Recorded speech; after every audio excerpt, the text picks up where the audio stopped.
ಬೆಂಗಳೂರಿನ ಸಂಚಾರ ನಾಡಿ ಬಿಎಂಟಿಸಿ ಇತ್ತೀಚೆಗೆ ಕಿಲ್ಲರ್ ಬಿಎಂಟಿಸಿ ಅನ್ನುವಂತಹ ಕುಖ್ಯಾತಿಯನ್ನು ಪಡಿತಾ ಇದೆ. ಈಗ ಅದೇ ಕಿಲ್ಲರ್ ಬಿಎಂಟಿಸಿಗೆ ಮಹಿಳೆಯೊಬ್ಬರು ಬಲಿಯಾಗಿದ್ದಾರೆ. ಬೆಂಗಳೂರಿನಲ್ಲಿ ಬಿಎಂಟಿಸಿ ಬಸ್ ಹರಿದು ಮಹಿಳೆ ಸಾವು. ಬೈಕ್ನ ಹಿಂಬದಿ ಕೂತಿದ್ದಂತಹ ಮಹಿಳೆಯ ಮೇಲೆ ಬಿಎಂಟಿಸಿ ಬಸ್ ಹರಿದಿದೆ. ಕಾಮಾಕ್ಷಿ ಪಾಳ್ಯದ ನಿವಾಸಿ ಸರೋಜಾ 42 ವರ್ಷ ಸಾವನ್ನಪ್ಪಿರುವಂತಹ ದುರ್ದೈವಿ. ಮೈಸೂರು ರಸ್ತೆಯ ನಾಯಂಡಹಳ್ಳಿ ಬಳಿ ಘಟನೆ ನಡೆದಿರುವಂತಹದ್ದು. ಮುಂದೆ ನಿಂತಿದ್ದಂತಹ ಕಾರಿನ ಡೋರು ಸಡನ್ ಆಗಿ ಓಪನ್ ಆಗಿಬಿಡುತ್ತೆ. ಕಾರಿನ ಡೋರ್ಗೆ ಟಚ್ ಆಗಿ ಬೈಕ್ನಿಂದ ಕೆಳಗೆ ಬೀಳ್ತಾರೆ ಸರೋಜಾ. ಈ ವೇಳೆ ಸರೋಜಾ ಮೇಲೆ ಏಕಾಏಕಿಯಾಗಿ ಬಿಎಂಟಿಸಿ ಬಸ್ ಹರಿದು ಸ್ಥಳದಲ್ಲಿಯೇ ಸಾವನ್ನಪ್ಪಿದ್ದಾರೆ. ಬ್ಯಾಟರಾಯನಪುರ ಟ್ರಾಫಿಕ್ ಪೊಲೀಸರು ಭೇಟಿ ಕೊಟ್ಟಿದ್ದಾರೆ, ಪರಿಶೀಲನೆಯನ್ನು ನಡೆಸಿದ್ದಾರೆ. ಸರೋಜಾ ಮೃತದೇಹವನ್ನು ಮರಣೋತ್ತರ ಪರೀಕ್ಷೆಗಾಗಿ ವಿಕ್ಟೋರಿಯಾ ಆಸ್ಪತ್ರೆಗೆ ರವಾನಿಸಲಾಗಿದೆ.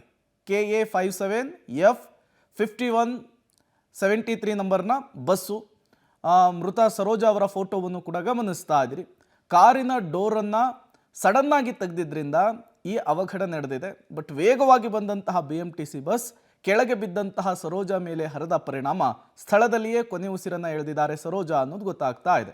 ಸರೋಜಾ 2 ವೀಲರಲ್ಲಿ ಹೋಗ್ತಾ ಇದ್ರು. ಇದೇ ಯೆಲ್ಲೋ ಬೋರ್ಡ್ನ ವೈಟ್ ಕಲರ್ನ ಗಾಡಿ ಡೋರು ತೆಗೆದಿದ್ದರಿಂದ ಈ ಅವಘಡ ಸಂಭವಿಸಿರುವಂಥದ್ದು. ಮೃತ ಸರೋಜಾ ಕುಟುಂಬಸ್ಥರ ಆಕ್ರಂದನ ಮುಗಿಲು ಮುಟ್ಟಿದೆ. ಈಗ ಮೃತ ಸರೋಜಾ ಅವರ ಪಾರ್ಥಿವ ಶರೀರ ಏನಿದೆ ಅದನ್ನು ವಿಕ್ಟೋರಿಯಾ ಆಸ್ಪತ್ರೆಗೆ ರವಾನಿಸಿರುವಂಥದ್ದು ಮರಣೋತ್ತರ ಪರೀಕ್ಷೆಗಾಗಿ. ಕಾಮಾಕ್ಷಿ ಪಾಳ್ಯದ ನಿವಾಸಿ ಸರೋಜಾ ಅನ್ನೋದು ಗೊತ್ತಾಗ್ತಾ ಇದೆ. 42 ವರ್ಷ. ಮದುವೆ ಮುಗಿಸ್ಕೊಂಡು ಬರ್ತಾ ಇದ್ದಂತಹ ಸಂದರ್ಭದಲ್ಲಿ ಈ ಆಕ್ಸಿಡೆಂಟ್ ಆಗಿ ಹೋಗ್ಬಿಟ್ಟಿದೆ.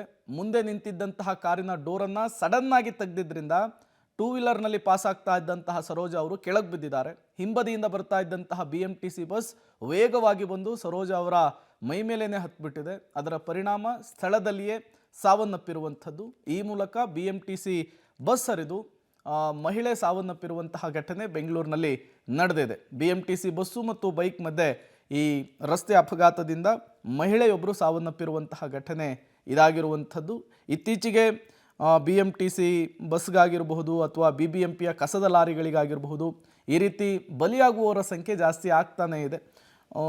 ಬಿಎಂಟಿಸಿ ಬಸ್ ಡ್ರೈವರ್ಗಳಿಗೂ ಕೂಡ ಒಂದಿಷ್ಟು ಕ್ರಮಗಳನ್ನು ಆಡಳಿತ ಮಂಡಳಿ ತಂದರೂ ಕೂಡ ವೇಗದಲ್ಲಿ ಸ್ವಲ್ಪ ಕಂಟ್ರೋಲ್ ಮಾಡೋದಕ್ಕೆ ಆಗ್ತಾ ಇಲ್ಲ. ಅತಿ ವೇಗದಿಂದ ಒಂದಿಷ್ಟು ಎಡವಟ್ಟುಗಳು ಕೂಡ ಆಗ್ತಾ ಇರುವಂಥದ್ದು. ಈಗ ಕಾಮಾಕ್ಷಿ ಪಾಳ್ಯದಲ್ಲೂ ಕೂಡ ಇದೇ ರೀತಿಯ ಘಟನೆ ಆಗಿರುವಂಥದ್ದು.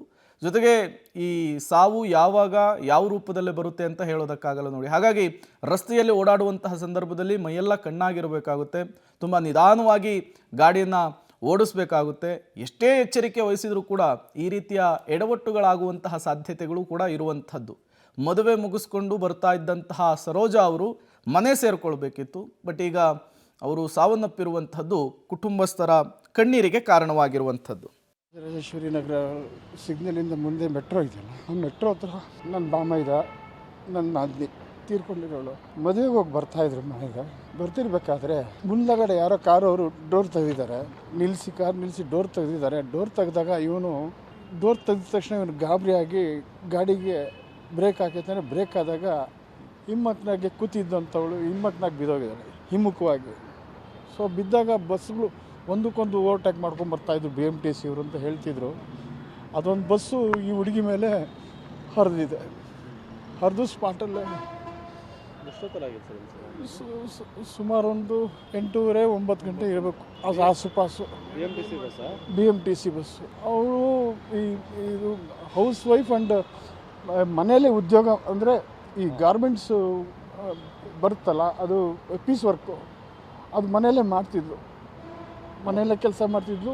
ಅಣ್ಣನ ಮಗಳಾಗಬೇಕು.